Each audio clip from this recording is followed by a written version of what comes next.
Here we've got a system of three masses said to be in static equilibrium. Now all that means is that this system, in this case, the system is not moving, but technically that means that your acceleration of the system is zero. None of these masses are accelerating, and in this case, none of them are moving, which also means zero acceleration. Now remember, F net is ma, so that means my net force is also equal to zero. And in the physics world, that means all the forces are said to be balanced. They all have to add up to zero. So the up forces have to cancel the down forces, the left forces have to cancel the right, etc. Now we've got a system of three masses, so we already have some techniques for that. We can look at each individual mass separately or look at the system. Let's start by looking at them separately in this case because we know the values of the three masses, or the weights in fact. We even know a little bit more. The weight of the mass on the left is 200 newtons, same with the mass on the right, and then the one in the middle is 80 newtons. Now the whole goal is to find this angle in between these two ropes in the middle. Now the rope on the left is connected to mass 1, which is connected via a pulley. So all the tension in that rope will be the same. We've learned that already. As long as it's one rope, it's under one tension. Same with the rope on the right. So the rope acting on mass 2 is connected to the center little blue dot there that I've drawn. It's just one rope, so it'll be under one tension. So let's look at the mass on the left. The mass on the left weighs 200 newtons. So there's a force of gravity down of 200 newtons. We know the acceleration is zero. That means this tension force holding it up will also have to be 200 newtons. So we know the value of the tension on the left, and it's the same all the way throughout, and we know it's connected right here at the blue dot in the middle. So ropes always pull, so this little piece right here, that little tension force is 200 newtons. Now I could do the same analysis on the right. There's a 200 newton force down. Therefore, there has to be an equal and opposite 200 newton force up, which is the tension of the rope on the right, which also means that that tension is 200 newtons. And they all converge to that little blue dot. Now this mass in the middle, if I just look at the mass in the middle, there's an 80 newton force down, the weight of that mass. The only thing directly attached to that mass, the only force that's responsible for holding it up, if I isolate it, is this additional little rope in the middle. So that means the tension on this rope has to be 80 newtons, and an equal and opposite tension has to be pulling down on that blue dot. There's another 80 newton force pulling down on it, just like all the ropes that we've already worked with. Now it's a little bit cluttered. I want to focus on the middle mass. We know all the other ones. We're finished with all the other ones. We're trying to find that angle. So we're going to focus on the forces involved surrounding this little blue dot in the center. So let's have a look at those. Now let me just grab them. So what do we know?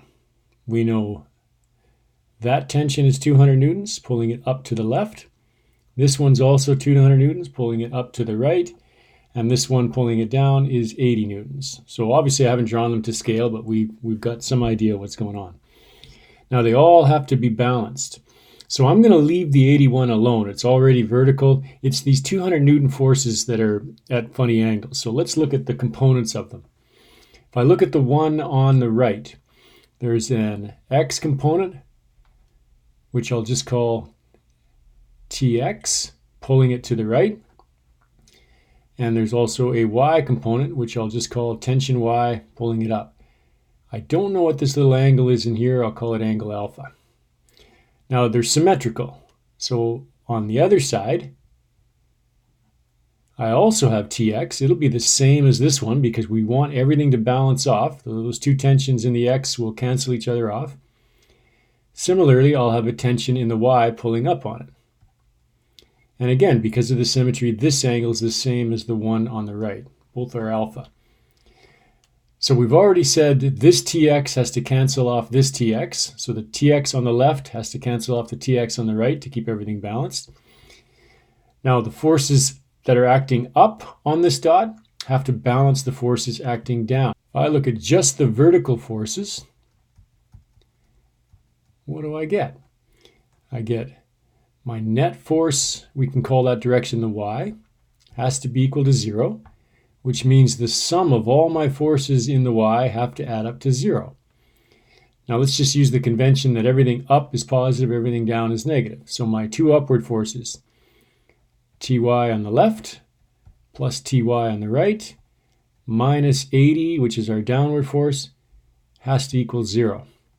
Now Ty plus Ty is 2Ty.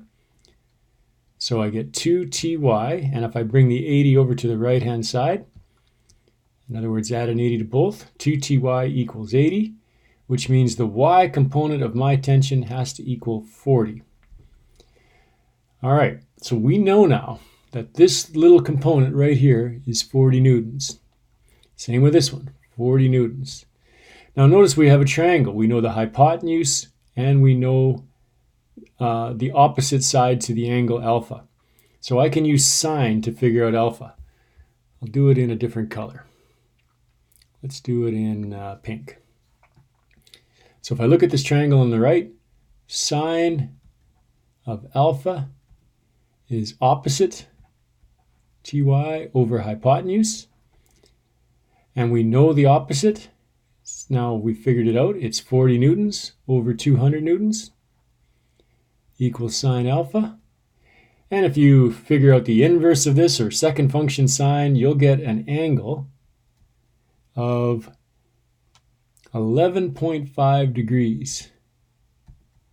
So this angle right here is 11.5. This one right here is 11.5. But the question's asking us for the angle in the middle. And if you look, all three of those angles, if I call this one theta, they all have to add to 180.